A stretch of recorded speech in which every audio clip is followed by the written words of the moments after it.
Keir Starmer and his close advisors seem to me to think that it is about facts and figures. And that's why this policy has come in today. The idea that asylum seekers will be moved from hotels into barracks. And that will save a ton of money for the Treasury, for the public purse, even as they continue with the Gordian knot of trying to stop these crossings, which of course became and indeed remain a consequence of policies brought in by the previous government and partly a consequence of Brexit-related changes to our immigration system, but mostly a consequence of policies brought in by the last government. The calculation in Downing Street is that this will matter. That the people sort of sticking flags up on your lamppost and shouting "stop the boats" at the television are a proportion of the potential vote. The people who are currently entranced by Nigel Farage's rancid rhetoric are not part of that group of people.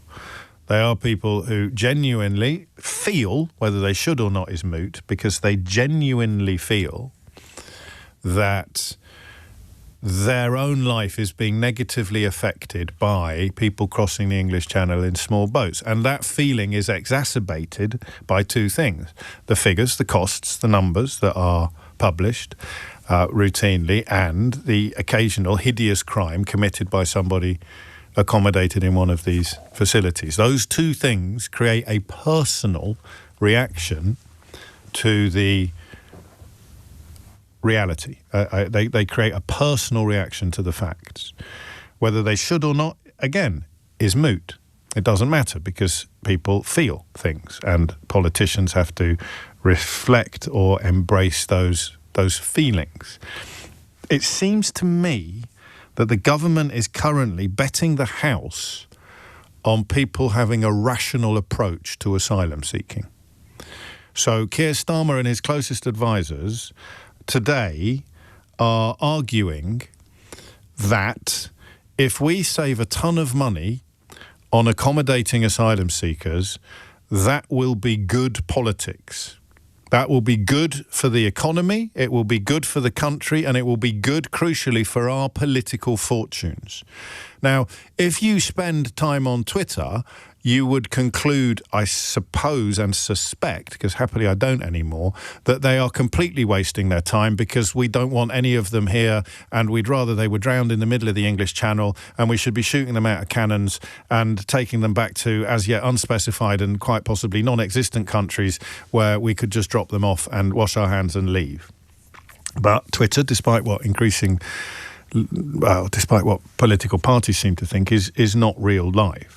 Okay, I don't know. I actually don't know whether this is good politics or not.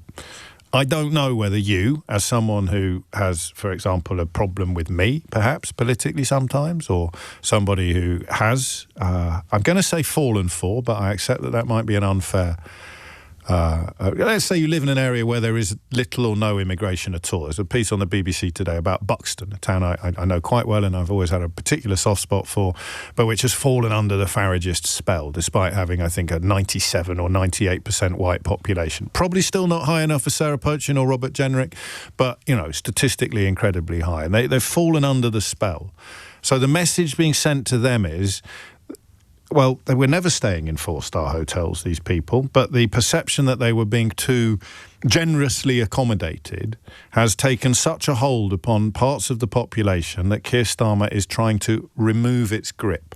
Let's get those words exactly right. The perception that asylum seekers are being too lavishly and generously accommodated has reached a point where it doesn't matter whether it's true or not, we as a government have to act as if it is.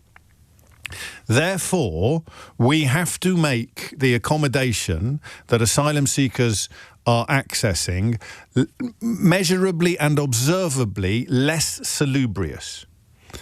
And it doesn't matter that it's not very nice at the moment. The presence of the word hotel in the conversation has got halfway around the world before the truth has got its trousers on.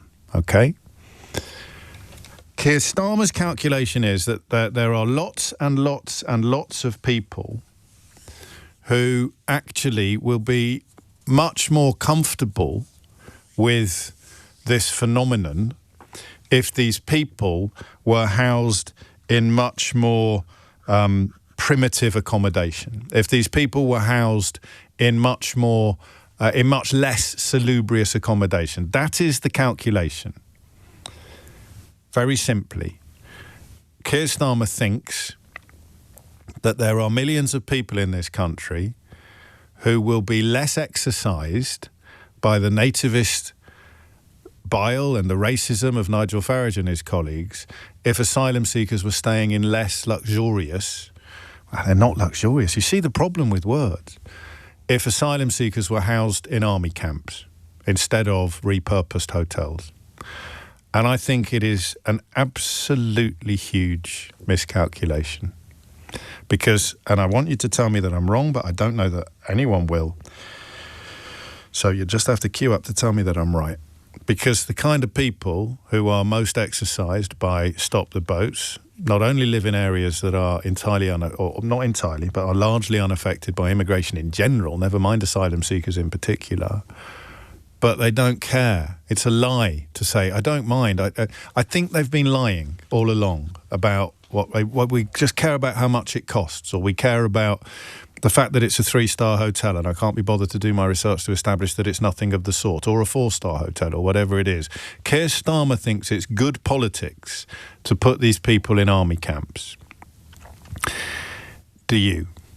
0345 6060 973 is the number that you need. And I don't know if you're going to like me for saying this, but I do believe that there are an awful lot of people currently not goose-stepping behind Nigel Farage's nativist bile, who have just been persuaded by the constant cavalcade of coverage that this is a major and personal problem. And yet I don't actually think they're all racist. I've never met a racist who doesn't like reform, but I've met lots of people who I don't think are racists, who also currently feel it's like the don't give an F button. It's like Brexit 2.0. I'm going to vote for this because everything's a mess, and why not just throw a firework into the middle of the party, which is never a very nice or clever thing to do, but I can understand the levels of frustration that might prompt people to do it. But I just don't know how many of them there are. I don't know how many of you there are. I don't have a problem with asylum seekers, James. I don't have a problem with asylum applications. I understand that they need to be processed, but I just think they should be staying in hostels rather than so-called hotels or whatever it is. I just don't think they've got it. It seems to me the next election hinges upon how many people seduced by Nigel Farage's nativist rhetoric are actually nativists and racists. And I don't think that a lot of them are. I think a lot of them aren't. But I don't think Keir Starmer's... I could tell you now, certain type of radio phoning, there'll be people ringing up to complain about them being put up in army camps. And you find yourself thinking, well, what do you actually want? And you know what they want.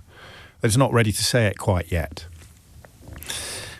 We want them to be lined up against a wall and shot, or we want them to be blown out of the English Channel. And of course, if someone does say that, the party leader would come along and say, oh, I don't think that's racist at all. It might be a bit ugly, but I don't think it's racist at all. So listen, it's an unnecessarily long introduction, this, because I find it such sticky and tricky territory.